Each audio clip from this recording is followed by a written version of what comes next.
Faça o curso de ECG prático, da monitorização à conduta do Detor Triagem e ganhe o app ECG Master.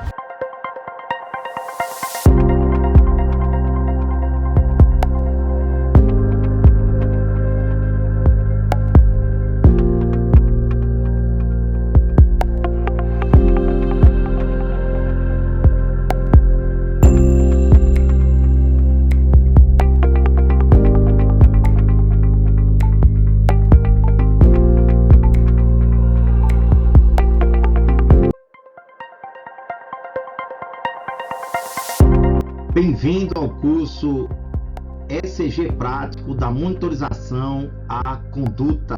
Este curso está sendo promovido pelo Detor Triagem. Eu sou o professor Valber Frazão e hoje nós vamos falar sobre o módulo 3.1, Reconhecimento de Gravidade. Esse módulo ele era mais complexo, tinha muito mais assuntos e nós fracionamos para melhorar a compreensão do aluno. No reconhecimento de gravidade, nesse módulo 3.1, nós vamos ver conceitos, critérios de gravidade e as bradicardias. Como conceitos, é importante nós relembrarmos alguns conceitos bastante importantes relacionados ao tema. Primeiro é o conceito de arritmia. Então, a arritmia é qualquer alteração, tanto na frequência, na regularidade ou na origem do impulso elétrico cardíaco. A bradicardia é a frequência cardíaca, em geral, abaixo de 60 batimentos por minuto em adultos. Pode ser fisiológica em atletas ou durante o sono ou patológica. Então, quando nós falamos de bradicardia, nós estamos relacionando muito mais ao valor da frequência. Então, uma frequência, de uma forma geral, no adulto, menor que 60 batimentos por minuto, nós chamamos de bradicardia. Já a bradiarritmia, ela está dentro das bradicardias. É quando passa a ter a presença de irregularidades que possam comprometer principalmente o estado clínico do paciente. Pode levar a uma depreciação clínica e esse paciente complicar e podendo ir até a óbito. Então aqui passa a ser um ritmo cardíaco anormal, irregular, associado a uma frequência cardíaca lenta, indica falha na condição elétrica do coração. Gostaria de fazer uma observação muito importante nisso. Dentro das bradiarritmias, pode ocorrer bloqueios, alguns tipos de bloqueios, que não gerem uma frequência cardíaca abaixo de 60, tá? Então nós temos algumas situações diferentes, tanto na bradi como na taquiarritmia, por exemplo. Nós temos taquiarritmias onde a frequência cardíaca, por ter o nome TAC, achar que é maior que 100 de frequência, a pessoa achar que toda taquiarritmia vai ter uma frequência maior que 100 BPM. E que toda bradiarritmia vai ter uma frequência menor que 60 BPM, tá? Não é exatamente assim, por isso que nós vamos, ao longo do curso, explicando essas particularidades. Então, a primeira, em relação à bradicardia, eu queria chamar a atenção dos atletas. Então, atletas de alta performance, atletas de atividade aeróbica, principalmente, possuem frequência cardíaca mais baixa fisiologicamente, né? Outra questão importante na bradicardia é que o que mais vai chamar a atenção de risco de uma bradicardia ou de uma bradiarritmia são as condições clínicas do paciente, que são baseadas nos critérios de quê? De gravidade, que é o que nós vamos ver hoje. Taquicardia, frequência cardíaca acima de 100 em adultos em repouso, pode ocorrer por resposta normal ao esforço, estresse ou à febre, mas também pode sinalizar disfunção cardíaca. Então, a pessoa vai fazer uma atividade física de uma corrida rápida, para pegar um ônibus, por exemplo, então a frequência cardíaca compensatoriamente vai ter que aumentar, porque eu preciso de mais oxigênio, e quando precisa de mais oxigênio nos tecidos, eu preciso aumentar a frequência, o débito cardíaco e a perfusão cerebral e perfundir os órgãos, porque eu preciso levar mais oxigênio, porque o corpo está trabalhando numa atividade mais metabólica, muito mais intensa, né? Então vai necessitar, obviamente, de mais glicose, de mais oxigênio, e aí ocorre esse fenômeno compensatório. Ele aumenta a frequência, quando ele entra em repouso, com poucos minutos, ele vai voltar à sua normalidade. Já na taquiarritmia, são situações que podem ser até patológicas, né? Doenças mesmo do coração, seja por problema estrutural ou por problema eletrofisiológico, que as pessoas vão desenvolver patologias que vão gerar ataque a arritmias. E aí a gente vai ver no módulo seguinte sobre ataque a arritmias. Então, o ritmo cardíaco anormal e irregular, associado a uma frequência cardíaca rápida, ocorre nos ritmos originados nos átrios ou nos ventrículos que prejudicam o enchimento cardíaco. Exemplo, fibrilação atrial e taquicardia ventricular. Extrasístoles. Então, extrasístoles também nós vamos ver lá na frente, são batimentos cardíacos precoces, antecipados, que interrompem temporariamente o ritmo cardíaco anormal. Eles ocorrem devido a um disparo elétrico prematuro, originado fora do marcapasso natural do coração, o nó sinusal, podendo ser, obviamente, de origem tanto supraventricular como ventricular, e eu vou ter extrasístoles supraventriculares ou extrasístoles ventriculares, ok? A queixa clínica são de palpitações, batedeira, vazio no peito, sensação que o coração errou a batida, que na verdade é uma pausa compensatória que ocorre logo após essa extrasístole. Hipotensão. Então, hipotensão ele entra como dentro dos critérios de gravidade, inclusive, né? Então, a gente tem aquela hipotensão fisiológica. Então, muitas pessoas têm pressão arterial de 90, pressão arterial sistólica menor que 90, outras menor que 80, né? Então, isso, se a pessoa não tem alteração de nível de consciência, síncope, por exemplo, essas pessoas têm uma pressão baixa fisiológica, né? O que é que vai nos tornar atentos? É quando, além dele ter uma pressão abaixo de 90 ou 80, né? É muito relativo de pessoa para pessoa. Acredita-se que menor que 80, a maioria das pessoas não teriam condições de ter uma capacidade de nível de consciência adequadamente por baixa perfusão, mas a partir disso, menor que 80 principalmente, é que aumentaria o risco. Mas, em geral, na literatura, quando tem uma sistólica menor que 90, aumenta o risco de aumentar o dano, né, de perfusão cerebral. Então, a hipotensão, além de ser uma situação de pressão arterial baixa, também considerado um critério de instabilidade diante de, principalmente, TAC ou bradiarritmias. Síncope é a perda transitória e abrupta de consciência e do tônus postural, seguida de recuperação espontânea e completa. Então, normalmente, a síncope é esse momento temporário de perda de consciência, que pode gerar uma queda, né, da própria altura ou outra situação, mas que ela é normalmente temporária, né? Contexto clínico causado por um curto período, né, de hipoperfusão cerebral global, falta temporária de fluxo sanguíneo no cérebro. Quando existe a síncope vasovagal, então é o tipo mais comum de síncope neuromediada reflexa, onde um gatilho estimula excessivamente o nervo vago. Então, o maior responsável na síncope, pelo próprio nome diz, vasovagal, é o 10º par de nervo craniano, que é o nervo vago. Também pode ocorrer essa síncope quando ocorre o quê? Então, essa síncope ela vai gerar não só bradicardia, como essa bradicardia pode gerar hipoperfusão cerebral e ele perder a consciência. Pode ocorrer por dor, uma dor intensa pode levar à perda da consciência, um medo pela ansiedade excessiva, o calor também em excesso, causando vasodilatação e estimulação vagal também, ou de ficar em pé por muito tempo. Critérios de gravidade, nós temos aí uma forma mnemônica chamada de 5Ds, que é a diminuição do nível de consciência, que alteração aguda do estado mental, que pode levar a síncope. Outro segundo D é o desconforto torácico isquêmico, dor no peito anginosa, diminuição da pressão arterial, hipotensão progressiva, distúrbios circulatórios periféricos, sinais clínicos de choque, como pele fria e pegajosa, e o último D, o quinto, de dispneia por muitas vezes insuficiência cardíaca e também ou pela presença de congestão pulmonar. Para facilitar e ninguém nunca mais esquecer, nós criamos essa forma mnemônica que é a da cabeça. Então, quando a gente lembrar de cabeça, vai lembrar de diminuição de nível de consciência, síncope. É um critério de gravidade, seja para bradiarritmia ou taquiarritmias. Segundo, nós vamos lembrar de 3 corações, né? Então, existe o desconforto torácico, que é a dor no peito, a dor anginosa. Então, muitas vezes pode ser uma dor de uma síndrome coronariana aguda, né? Um suspeita de infarto, né? Então, a dor torácica, o indivíduo pode ter, ao mesmo tempo, um ataque à arritmia, uma brade, e também ter uma dor torácica.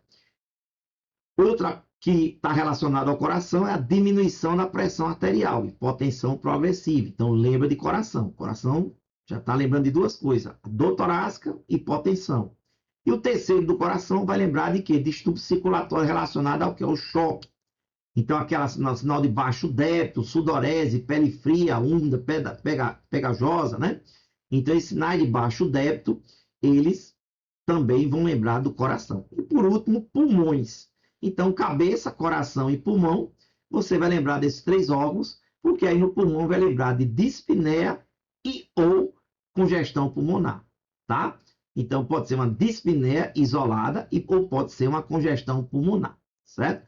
Muitas vezes o indivíduo ele tem insuficiência cardíaca, que leve à congestão pulmonar, também a sinais de baixo débito, então ele tem um problema nos pulmões, outro no coração, né?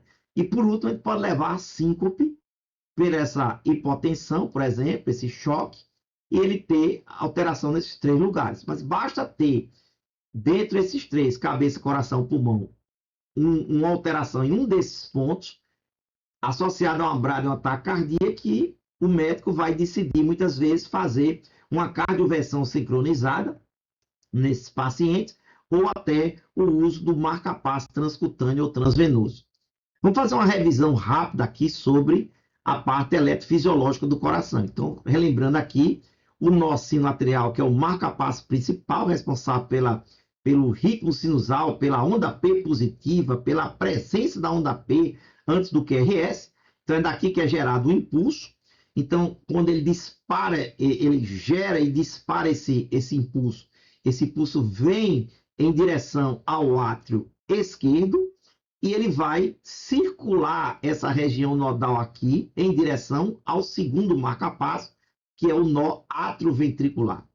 E aí, em seguida, esse nó atrioventricular estando tudo funcionando bem, esse impulso elétrico ele agora vai em direção ao feixe de His, né, o fascículo atrioventricular, como se fala hoje, e aí ele agora vai entrar na região já a partir daí, na região ventricular, né? Região hipoiciana, né? Abaixo dessa região aí, e vai circular pelo ramo esquerdo, ramo direito, fibra de Purkinje, para que ocorra a total despolarização ventricular, causando correndo o ciclo cardíaco.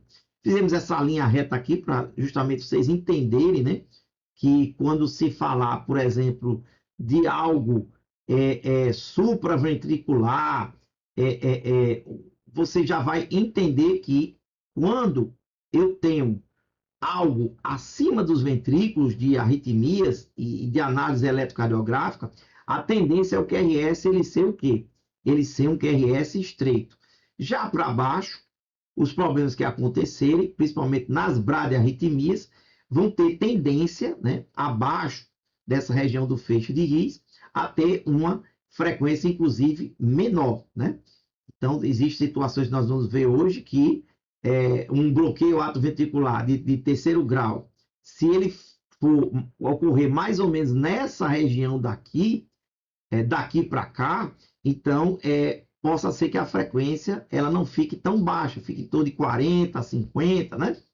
Já se o problema acontecer logo aqui abaixo, nessa região aqui, vai ter uma tendência de alargar o QRS e a frequência ser mais baixo que 40, né? Nós vamos falar isso daqui a pouco sobre isso, tá ok? É só para vocês entenderem. Então, para ilustrar, regiões supraventriculares acima do feixe de His tende a ter um QRS estreito. E as regiões ventriculares, né?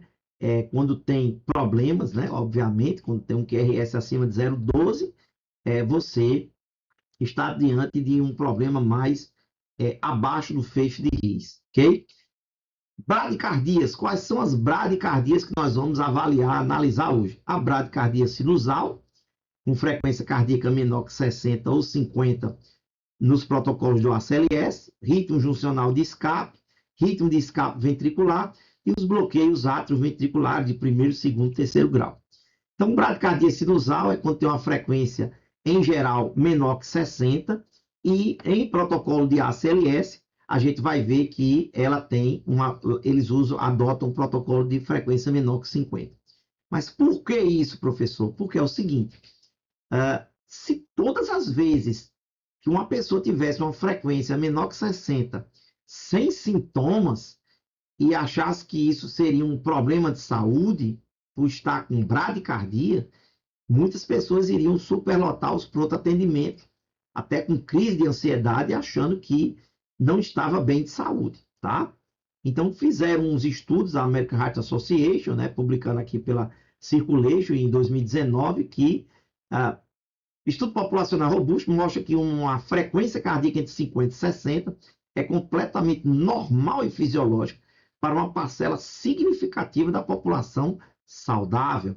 Em análise epidemiológica de adultos saudáveis, o limite inferior normal, segundo o percentil mais alto, frequentemente varia entre 40 e 55 batimentos por minuto. Então, a gente vê que muitas pessoas vivem normalmente com essas frequências de 40 a 55, sem ter nenhum sintoma. Mas, em prova de concurso, bradicardia, em geral, é menor que 60, e se for uma prova de ACLS, vai ser menor que 50. E aí nós estamos falando de uma bradicardia sinusal. Então, eu estou falando de uma bradicardia, muitas vezes, fisiológica, né, na maioria das vezes. E aí, quando se vai analisar o eletro, observa-se que há uma regularidade, né? Os intervalos, né, entre as ondas, o QRS, entre as ondas R, eles são regulares, como também os intervalos de PR também, tá? Frequência menor que 60 normalmente, né?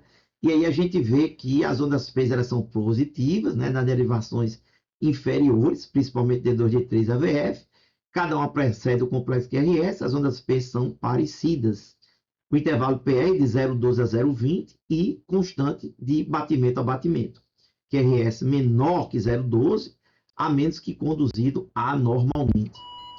Então, nós temos agora aqui uma imagem, né? Esse curso ele é voltado para monitorização e também eletros quadriculados, um papel quadriculado, né? Então, aqui nós estamos diante do monitor. Então, diante do monitor, né, nós temos aqui o quê? Uma frequência de 45 batimentos por minuto. E agora, analisando o monitor, nós temos o quê? Aqui nós temos a onda P positiva, QRS e onda T. Depois vamos olhar entre os R's se tem a mesma distância. Ok, mesma distância, ritmo regular. Onda P positiva, ritmo sinusal. Aí eu vou olhar mais outra coisa. Será que nessa bradicardia não é uma bradiarritmia com bloqueio de primeiro grau, por exemplo? Então você vai olhar o intervalo PR, se ele vai até 0,20, tá? Que são 5 quadradinhos pequenos. Vamos olhar esse outro eletro aqui maior, né? Então a gente está vendo aqui em D1, D2 e AVF, que é onde se analisa se o ritmo é sinusal. Eu tenho onda P positiva nos 3, QRS após a onda P, né? E tenho também, melhor ainda, eu tenho ondas R positivas em D1 e D2, né? AVR negativo aqui, normalmente, tá ok? Então tá um ritmo sinusal. Então, menor que 50 pelo ACLS, então seria uma bradicardia sinusal, ok? Então, dá para matar a charada. E aqui eu posso até contar para ver. Então, eu coloquei aqui um BAV de primeiro grau, que é semelhante a uma bradicardia sinusal. Ele tem onda P, tem QRS, tem onda T, tem um ritmo regular, mas o que ele tem de diferente?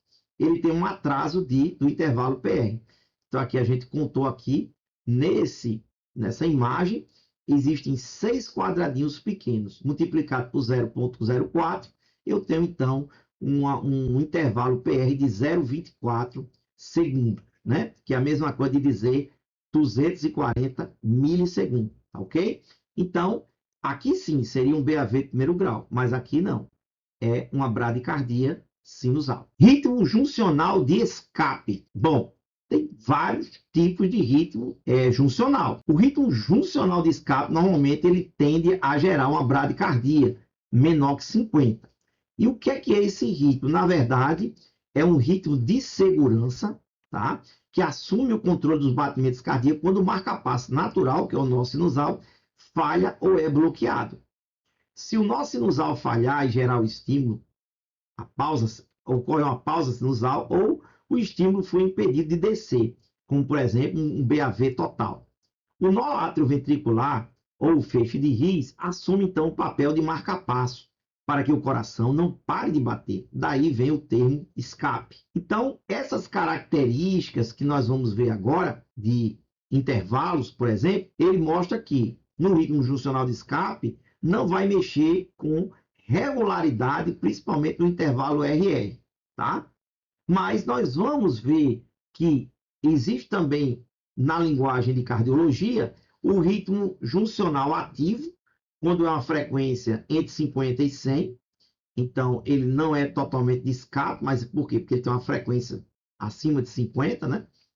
E se ele for uma frequência menor que 40, agora eu já tenho uma bradicardia juncional. Só são termos em geral, mas o ritmo de escape ele é dividido nessas três formas, né? Um ritmo juncional ativo, ou uma bradicardia juncional, ou somente o propriamente dito um ritmo juncional de escape, né? O que a gente vai ver aqui em geral? Tem outra característica interessante, é que essa palavra juncional, ela está muito voltada para a junção entre quando você tem ali o feixe de His em direção superior ao nó AV, aquela região ali juncional que está junto, né, logo acima do feixe de His, é uma região que a gente já mata a charada, que ela é supraventricular. Abaixo do feixe de His não seria mais juncional, tá certo? Por isso que, quando eu falo de juncional, eu estou falando de um QRS mais estreito, é a tendência. Por isso que ele tem uma duração menor que 0,12, tá? Como tem na maioria das outras situações. O QRS ele é para ser menor que 0,12, tá ok? E aí a gente vai ver aqui um ritmo juncional que, neste caso aqui, a gente mata a charada rápido, porque tem uma frequência menor que 40, não é um ritmo ativo, mas a gente vai matar a charada pela ausência, principalmente, de ondas P. Na maioria dos lugares dos elétrons, poucas derivações, nós vamos observar onda P, e se ela aparecer, ela vai aparecer com tendência negativa, ou vai aparecer dentro do QRS, ou ela vai aparecer após o QRS, tá? Mas ela desaparece do local onde ela deveria estar, que é naquele intervalo PR, né? De 0,12 a 0,20, né? E sendo positiva. Então, vamos ver aqui um elétron. Então, nesse elétron aqui, na derivação D1, eu não estou vendo em D1, de forma alguma, né, a onda P. Tá? Então, eu deixo de ser um ritmo sinusal. Então, eu estou diante agora de uma bradiarritmia, não é mais só bradicardia. Então, além de uma redução na frequência cardíaca, eu tenho uma alteração no elétron, mostrando que algo está acontecendo diferente nesse coração, né? Ou seja, o nó sinusal não está disparando adequadamente ou está havendo algum bloqueio total nesse paciente.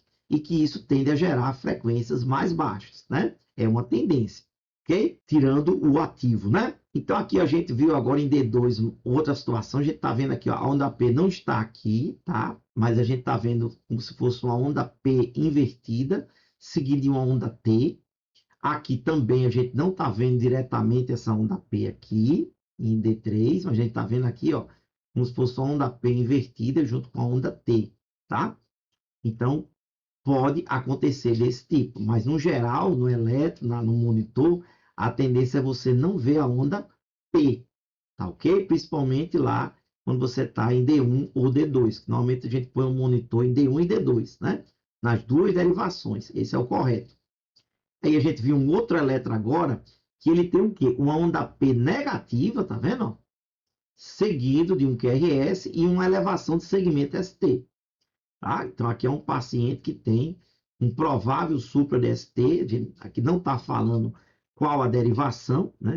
Para a gente definir qual seria a parede desse paciente, ok? Pode ser até uma derivação aqui de V1, por exemplo, né? Que a onda R ela é muito pequena, pode ser também, tá ok? Vamos lá, ritmo de escape ventricular. Eu tirei o juncional, eu tirei o nome juncional, lembram? Agora eu estou colocando o nome o quê? Ritmo de escape ventricular. E ele tem um outro nome, ele é conhecido como ritmo idioventricular. E se eu estou falando de ventricular e eu estou numa aula de bradicardia, significa o quê?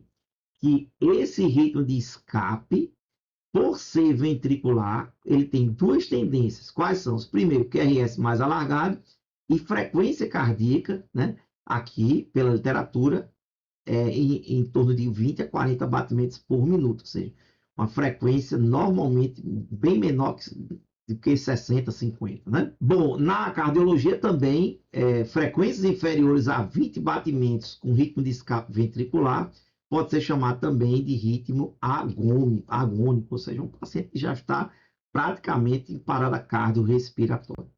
Então, essa parte aqui eu já falei. Vamos mostrar aqui. Então, aqui a gente tem um eletro que tem duas coisas, né? A gente nunca deve focar o eletro achando que um monitor que vai aparecer tudo muito bonitinho. Tem que mostrar a realidade, né? Então, aqui eu tenho duas coisas aparecendo nesse paciente, nesse ritmo de escape ventricular no monitor. Esse monitor está na derivação D2, tá? D2 é aparelho inferior, D2, D3 é AVF. Então, eu estou vendo aqui o quê? Eu estou vendo que não tem aqui onda P, tá? Não tem onda P. E eu tenho, inclusive, aqui o que? Eu tenho uma elevação de segmento ST, né? E um QRS largo. Isso aqui é um QRS alargado, tá? A perninha está mais aberta, então tá provavelmente maior que 0,12. Então eu tive. Por isso que está chamando de escape ventricular. Se ele tivesse estreito, poderia ser o quê? Um ritmo juncional, tá? Então, nesse caso, eu tenho duas coisas aí. Eu tenho um ritmo de escape ventricular com a suspeita de uma elevação do segmento ST. Eu nunca gosto de falar que é uma suspeita de infarto, porque nem toda elevação do segmento ST é infarto agudo do miocárdio ou oclusão do coronário agudo. Aqui a gente está vendo outra situação, aqui nós estamos vendo em D1, né? Ausência de onda P, QRS largo, por isso que é ventricular, né? E aí eu estou vendo uma coisa interessante. Ele tem, é como se ele tivesse, o que ele tem de positivo aqui, ele tem de negativo na onda T, principalmente aqui, a gente está visualizando em D1 e AVL também, tá? E a gente está vendo aqui uma outra coincidência. Então, esse paciente daqui, ele, quando foi feito o eletro, de 12 derivações, aqui a gente só está olhando as derivações de plano frontal, eu tenho em D2, em D3 e em AVF, elevação de segmento ST, com detalhe de a elevação de segmento ST em D3 é maior que D2, tá? Então, eu vou dar logo um spoiler para vocês. Elevação de segmento ST em D3 maior que D2, quando eu tenho essas, no mínimo, duas alterações de elevação de segmento ST maior que 1 milímetro ou um quadradinho, em duas ou mais derivações contíguas de mesma parede, aqui nós estamos na parede inferior do ventrículo esquerdo, uma dica do spoiler, quando é em D3 maior que D2, isso pode ser lesão de coronária direita, ok?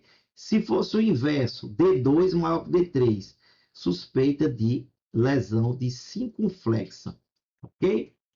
Nós temos outra dica aqui, que é o AVL, né? O AVL ele está com infra de AVL aqui, ó. Além de ter uma inversão de onda T, tá? Como está tendo aqui nesse aqui, mas eu estou tendo, ó, um infra maior aqui em AVL do que em D1, tá vendo? Então ele infrou mais. Então, infra em AVL com supra na parede inferior possivelmente que é uma síndrome coronariana aguda com lesão de oclusão completa. Ou seja, esse paciente realmente tem uma suspeita de infarto agudo do miocárdio com elevação do segmento ST na derivação de 2 e 3 AVF com imagem espelho em AVL. Aqui nós temos outro eletro, né, mostrando a ausência de onda P, uma onda R positiva com a onda T bem negativa, né? Aqui negativa. Okay? Então aqui a gente está vendo outra situação daqui mostrando também. BAV, ou bloqueios atrioventriculares. Então, nós temos o primeiro grau, também chamado BAV grau 1, os bloqueios atrioventriculares de segundo grau, BAV de segundo grau, que são divididos em tipo 1, chamado pelo fenômeno de Mobitz ou Weckenbach, e o BAV de segundo grau, o bloqueio atrioventricular de segundo grau, tipo 2, chamado Mobitz 2. Por último, vamos ver o bloqueio atrioventricular de terceiro grau, ou total, também conhecido como BAVT.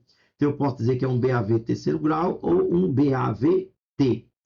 Todo BAV terceiro grau é um BAVT. Então, vamos para o primeiro grau. O que é que o primeiro grau a gente vai relembrar ainda agora? Vimos ainda agora uma bradicardia sinusal. Então, quais eram as características dessa bradicardia sinusal? Eu tinha QRS estreito, menor que 0,12, eu tinha um ritmo regular, eu tinha um ritmo sinusal com onda P positiva antes do QRS, não é verdade? Eu tinha tudo isso. A única coisa que eu não tinha era um atraso no intervalo PR, maior que 0,20 e que seja regular, né? Porque não pode estar aumentando e diminuindo. Então, ele é 0,24, vai ser 0,24 sempre, tá? Para ser primeiro grau. Então, isso eu já falei, o que está aqui no texto, né? Também um ritmo ventricular essencialmente irregular, menor que 0,12. Vamos olhar aqui, então, na imagem. Então, olha só, foquem no seguinte. É apenas um atraso. É um ritmo teoricamente sinusal, porque tem onda P positiva, porém, há uma presença de um atraso de condução entre o nó sinusal e o nó AV. Então, esse atraso, a gente tem um atraso fisiológico, que é em torno de 1/10 de segundo. Esse aqui, ele vai ser patológico, porque ele é maior do que 0,20. Esse intervalo, ok? Vamos ver? Signals are slowed as they pass Olha from the só, SA e o node to the impulso AV passa, tá node, vendo? Ele but all of them atrasa, eventually reach the mas ventricle. passa. On an Ele ECG, atrasa, this is mas characterized passa. by Com longer esse PR atraso, interval of eu more than 5 small aumento squares. o intervalo First PR. degree AV Mas blocks eu rarely mantenho o cause ritmo symptoms or regular, problems onda and P generally do positiva, not. não é verdade? E tenho também o quê? Agora aqui, um atraso de PR. Mas é todo regular o atraso, tá vendo? Mesma distância. Mesma distância. Então, é como se fosse um ritmo sinusal normal, com a diferença de que o aumento do intervalo PR é constante em todos os QRS, em todos os intervalos PR. Agora vamos ver esse BAV no monitor, né? Então a gente está vendo aqui, ó, frequência de 50, e a gente está vendo que tem uma onda P mais distante do que o normal. Se olhar no eletro, mesma coisa, D1, D2 e AVF, ok? Aqui outra situação, tá vendo? Tá vendo aqui, esse eletro ele tem duas coisas, ele tem um BAV primeiro grau, e eu tenho também uma leve, né? Eu tenho aqui uma onda. Aqui a onda P, e um atraso, intervalo PR, aí depois vem a onda R, aí vem a onda S, só que da onda S há uma certa abertura, né? Ela tem um certo atraso para ir em direção à onda T. Então aqui tem uma pequenina alteração leve nesse BAV aqui, que merece muitas vezes investigação do arritmologista, tá ok? Então, muitas vezes isso pode ocorrer um atraso, quando ele é um atraso um pouco mais significativo de frequência, né? E aí a gente tem que estar olhando. Então, tem duas coisas aqui. Tem uma depressão de segmento ST associado a isso. Então, ninguém sabe se é um quadro isquêmico, né, que esteja acontecendo no paciente, como uma lesão isquêmica subendocárdica, né? Que muitas vezes aparece infras. BAV de segundo grau tipo 1. Então, aqui é um termo vamos tentar fazer uma analogia, né? Então, agora nós estamos diante de um bloqueio, o que é que vai acontecer? Ele tem a onda P, o intervalo PR vai haver alteração. Então, ora eu tenho um intervalo PR mais curto, ora ele vai se alongando e vai acontecer um bloqueio total e depois volta para a normalidade e volta a bloquear. Então, isso aí é o exemplo daquela pessoa que chegou, veio para o plantão normal, no horário certo. Na outra semana ele atrasou um pouco, você reclamou. Na outra semana ele atrasou um pouco, você reclamou. E aí outra semana ele atrasou mais ainda. E outra semana ele termina não vindo, né? Tem uma vantagem. Quando ele começa a atrasar, você fique preparado que ele não vai vir no próximo plantão. Então ele atrasou um dia ou dois, pode se preparar que um desses dias ele vai faltar. Então não pode confiar nessa pessoa, porque um dia ele vai atrasar, certo? Então isso o famoso BAV de segundo grau tipo 1, tá ok? Esse fenômeno Weckenbach é exatamente isso, é o fenômeno de atraso progressivo, tá ok? Por isso que ele também é chamado de MOPS 1 ou Weckenbach. Então, tem uma irregularidade ventricular. Tá vendo que no BAV primeiro grau eu não tinha irregularidade ventricular. Já no segundo grau eu passo a ter uma irregularidade ventricular. Por quê? Porque eu vou estar diante de, além de atrasos de intervalo PR, eu vou ter bloqueio total que não passa o impulso. Não confunda com BAV total, nem com a BAV terceiro grau, né? Eu estou falando apenas que o BAV de segundo grau, ele tem um probleminha que, além de ter atrasos, o de segundo grau tipo 1, de intervalo PR, ele tem também bloqueios temporários totais, que depois volta à normalidade, tá ok? E ele tem uma tendência a ter QRS menor que 0,12, tá? Bom, vamos ver aqui uma imagem do tipo 1 e tipo 2, assim, em geral, né?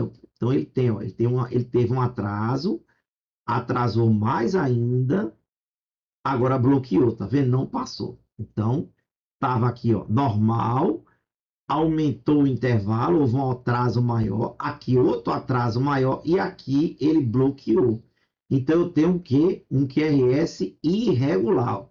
Aqui estava regular, regular, e agora eu tenho uma distância maior. Matei a charada. Então, eu já sei que é um bloqueio tipo 2, porque ele tem intervalo irregular associado a progressivo aumento de PR, tá ok? Aqui ele está mostrando também que eu posso chamar ele de outra forma. Por exemplo, 4, 3. Quando eu digo que ele é um 4 para 3, eu estou mostrando o seguinte, ó, 1, 2, 3, 4. Eu tenho ó, uma onda P, QRS, segunda QRS, terceira QRS, quarta sem QRS. Então, eu tive 4 ondas P para 3 QRS. Então, eu tenho aqui QRS e aqui eu tenho onda P. Então, eu tenho mais onda P do que QRS. Mostrando que tem o quê? Irregularidade de QRS e é um bloqueio 4 para 3. Tá ok? Aqui nós vamos mostrar novamente, aqui no monitor. Aqui, ó, eu tenho ó, alteração, alargamento consecutivo seguido de bloqueio. Então ele vinha mais curto, foi alterando, né, a distância, né, o intervalo PR, e depois eu tive um bloqueio. E aqui, olha o interessante. É uma bradiarritmia, mas tem uma frequência de 65, ok? Aqui a gente tem outra imagem, né, em D1, aqui. Então aqui eu tenho uma onda P bem distante aqui, não dá para... Aqui eu tenho um bloqueio, né, que já está mostrando uma distância, que já está um bloqueio, né? Então tem um QRS irregulares. E aí foquem no intervalo PR, que é progressivo de aumentar a distância associada a bloqueio total de condução. Aqui é uma outra imagem, né? Você vai a PR normal, aqui ele vai aumentando, aqui ele bloqueou. Então, vocês estão vendo aqui. Aqui tem um bloqueio, aqui estava normal e aqui bloqueou. Então, QRS está irregular, associado a aumento progressivo de PR. O BAV de segundo grau tipo 2 passa a ser um BAV mais grave, porque ele tende a ter uma frequência mais baixa, porque ele pode acontecer de ele ocorrer fenômenos de vários bloqueios seguidos, 2 ou mais, né? Então a gente vai ver que ele já tem essa condição mais grave. E aí, se alguém perguntar assim, pelo ACLS, quais são as duas indicações que podem usar a terapia elétrica na bradiarritmia pelo ACLS? BAV de segundo grau tipo 2, que é o MOPS 2, ou no BAV de terceiro grau, que é o BAV total. Esses são os mais graves, tá ok? Regularidade. Semelhante ao BAV de segundo grau tipo 1, ele tem irregularidade ventricular, porém pode haver uma regularidade atrial, tá? A gente vai ver por quê. Ondas PEIs aqui estão presentes, intervalo PR ele pode estar dentro dos limites, duração QRS menor que 0,12. Então vamos ver aqui. 3 elétrons que nós estamos vendo. Então aqui nós estamos vendo o quê? O BAV de primeiro, não, desculpa, de segundo grau tipo 1. Então aqui é uma revisão. Por quê? Ele tem aqui um intervalo PR com aumento progressivo, seguido de bloqueio. Então, aqui eu tive o exemplo do segundo grau tipo 1, para que vocês vejam a diferença. O segundo, os dois são segundo grau, só que um é tipo 1 e um tipo 2, que é o mais grave. E aqui a gente está vendo um outro elétron. Olha só, eu não tenho aumento progressivo de PR, tá? Mesma distância. E ele vinha com batimento regular e, de repente, ó, ele falhou aqui e falhou aqui. Então, eu tive o que aqui nesse paciente aqui? Por que que ele pode ser chamado 4:1, 3:1 ou 2:1, no caso do segundo grau? Por causa disso. Eu tenho aqui, olha só, quantos batimentos eu tenho aqui, ó. 3 ondas P para 1 QRS, ó. Uma onda P, 2 ondas P, 3 ondas P, 1 QRS. Então, vocês concordam que é muito mais grave eu ter mais de um bloqueio do que apenas um bloqueio, como ocorre no tipo 1? Então, o que é que isso acontece? Eu aumentando a distância dos intervalos R, das ondas R, a gente lembra lá na aula de frequência cardíaca, no eletro, que quanto maior a distância, menor será o quê? A frequência cardíaca. E menor, mais grave será esse paciente, ok? Segunda situação, eu tenho aqui 2 ondas P para 1 QRS. 1, 2 QRS. 2:1, ok? Então, aqui eu tive 3 e aqui 2. Então, aqui ele vinha normal, teve um bloqueio só. Não teve 2 bloqueios, tá certo? Então, aqui é onda P e aqui é outra onda P, ok? Aqui uma onda P, outra onda P. Então, ele veio progressivamente nesse mesmo elétron, tá vendo? Esse aqui, ele já fez diferente, ó. Tá vendo aqui? Ele vinha normal, fez um aqui de 3:1, depois ele fez no outro, ó, 1, 2, né? Então, ele fez o quê? 2 ondas P para 1. Ele fez 3:1 e 2:1. E aqui eu fiquei mantendo 2:1, 2:1, 2:1, ok? Então, ele pode se comportar desta forma, tá? Então, o que eu quero que vocês fixem é que não há alteração de intervalo PR, tá? Quando ele vem antes do QRS. Ele não vem, ele não é diferente do BAV de segundo grau, tipo 1, que ele tem uma distância aqui ele já vai apresentando outras distâncias. Ele tem aumento progressivo de PR. Aqui vai ser fixo. Pode ser até um pouco distante, tá? Pode ser até maior que 0,20, mas vai ser sempre ali, constante, ok? Bom, vamos ver aqui a imagem novamente, um vídeo, né? O segundo grau tipo 2, que ele vai acontecer isso, ó. Então, ele vem e, né? Olha só, intervalo PR regular, ó, tá vendo? Regular, depois bloqueio, né? Ó, uma onda P, 2 ondas P, 2:1, ok? Aqui, ó, uma onda P aqui, QRS, normal, regular. Agora eu tenho uma onda P, 2, 3:1. 1, 2, 3:1, ok? 3:1. No monitor, nós estamos vendo aqui também, ó, ondas PR, intervalos PR regulares, seguido de bloqueio. Então, ele vinha um batimento normal. Então, esse é aquele indivíduo agora diferente do outro. Aquele outro, vinha trabalhar, veio normal, na outra semana atrasou, você reclamou, na outra semana ele atrasou mais ainda, e aí a gente sabe que na próxima, provavelmente, a partir da próxima ele não vem.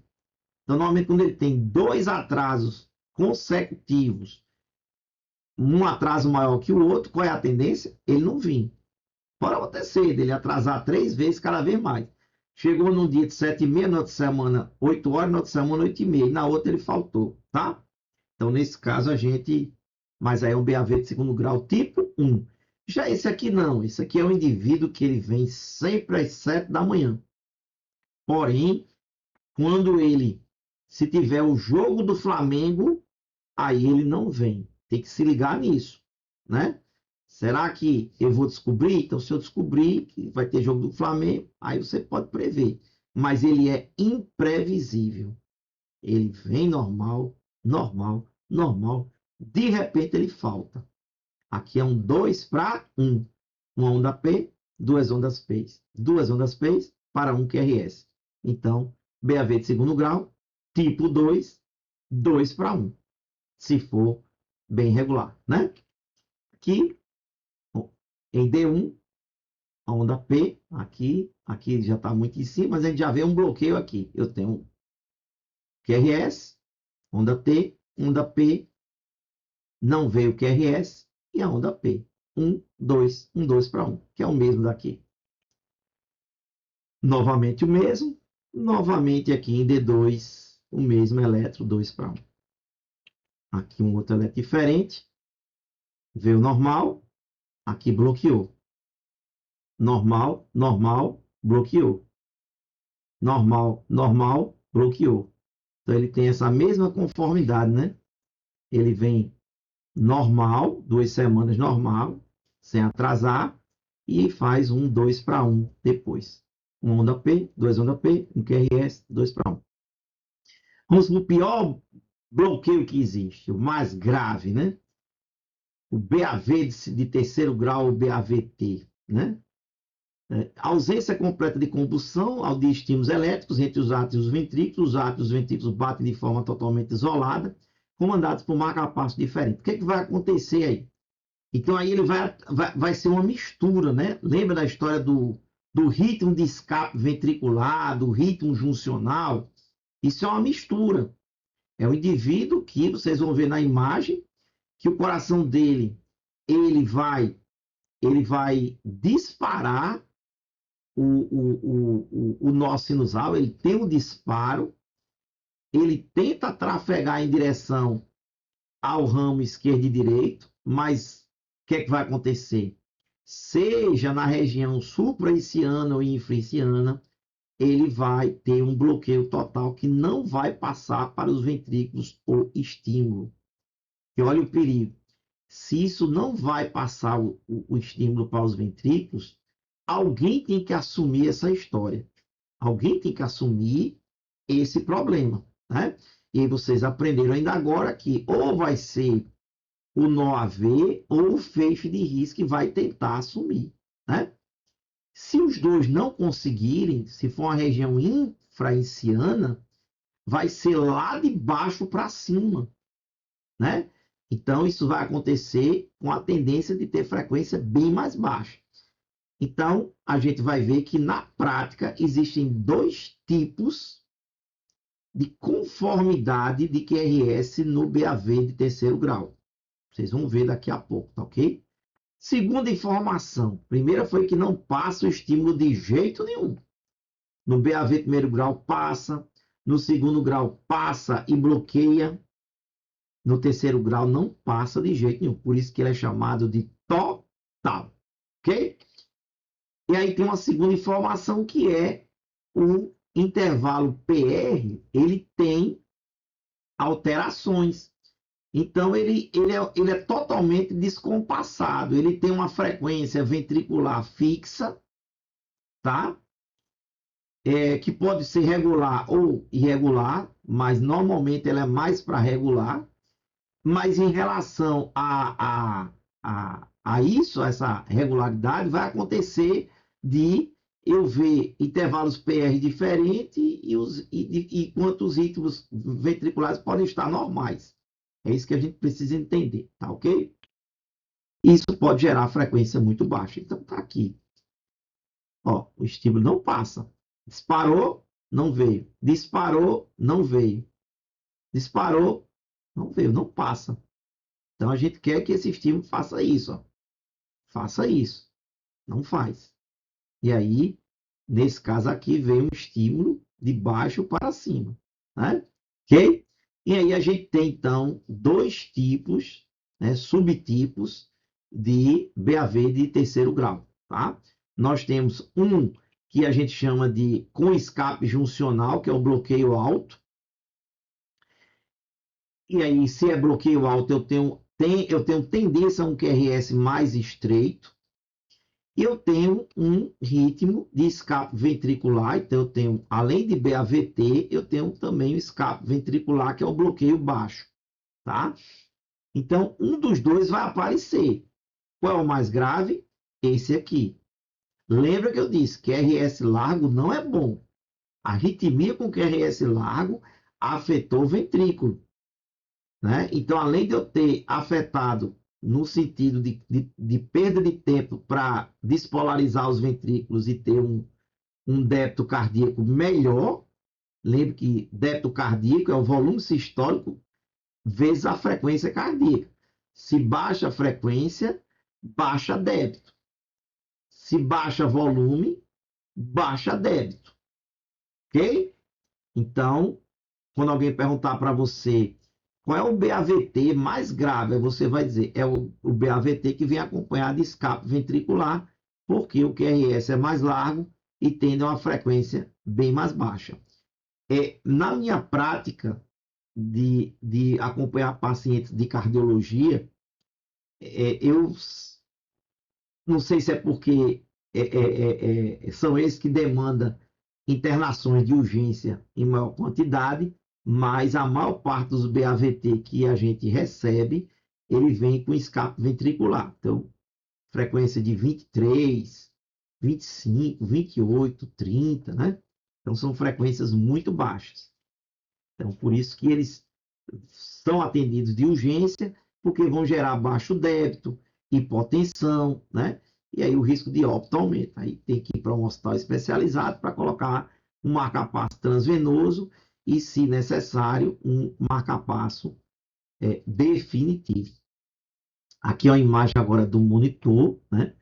O paciente aqui com o monitor mostrando, né, uma frequência de 32, um QRS largo, e a gente está vendo duas coisas aqui, né? Eu tenho um QRS largo e supra de ST em D2, tá? E aí o que é que eu quero chamar a atenção a vocês, né? Tanto o BAV de segundo grau como o VAV de terceiro grau, quando o paciente tem um infarto agudo do miocárdio com lesão de coronária direita, dependendo da área dessa coronária que foi atingida, pode reduzir o fluxo sanguíneo na área que fica o nó sinusal ou o nó AV, tá? Então, quando ocorre isso, principalmente com o nó AV, pior ainda, né? Então, esses pacientes, eles vão cursar com, além de infarto agudo do miocárdio, ele vai ter bradiarritmia, tá? Então, quando você não trata rápido, não faz uma recanalização, um trombólise ou com angioplastia nesses pacientes, qual vai ser a tendência? Ele desenvolver algum tipo de bradiarritmia, tá? É uma tendência, né? Já os pacientes, quando atingem coronária esquerda, né? Coronária esquerda, eles vão ter tendência, né? Mais rápido, dependendo da área do tronco que pegou, né? Porque o ventrículo esquerdo, ele é um ventrículo que ele tem mais força, a pressão é maior, porque ele vai ter que jogar sangue para o corpo inteiro. Então, esse paciente pode gerar aí o quê? Ele pode gerar um ataque à arritmia, né? E fazer ou taquicardia ventricular ou, que é o mais comum, fibrilação ventricular, tá ok? Bom, então aí está aqui o eletro, D1, D2, e D2 longo aqui é o D3, né? Então, paciente com um BAVT. Então, o que é que a gente notou aqui? Eu tenho intervalo PR variável, né? Aqui, ó, que é o intervalo PR maior, aqui é menor, tá? Mas eu tenho uma certa regularidade de intervalo de QRS. Normalmente ele é mais... Olha aqui uma situação. Aqui é uma supraiciano. Aqui seria um ritmo juncional associado a um BAVT com infra de ST, né? Aqui, tá? Em depressão do segmento ST, onda tem invertida, né? Então, esse paciente aqui tem QRS estreito, né? É mais raro a gente ver assim na prática. A gente vê mais pacientes com frequências bem mais baixas. Então, pessoal, finalizamos aqui o módulo 3.2. Então, próxima aula já vamos falar das taquicardias e taquiarritmias. Procurem nesse intervalo no módulo 3.1, 3.2 e 3.3, nós vamos, você já começa a pensar nos exercícios, tá ok? Assim que vocês conseguirem completar os exercícios dos módulos 1, 2 e 3, nós já vamos liberar o simulador do ECG Master, para que você já possa treinar os exercícios de ECG, até porque você já vai estar sabendo o que é um ritmo sinusal, o que é também as bradiarritmias, as taquiarritmias, extrasístole, fica mais fácil e o ritmo de PCE para vocês já iniciar o seu estudo em simulação realística e ficar cada vez melhor. Então, fique com Deus e até a próxima aula.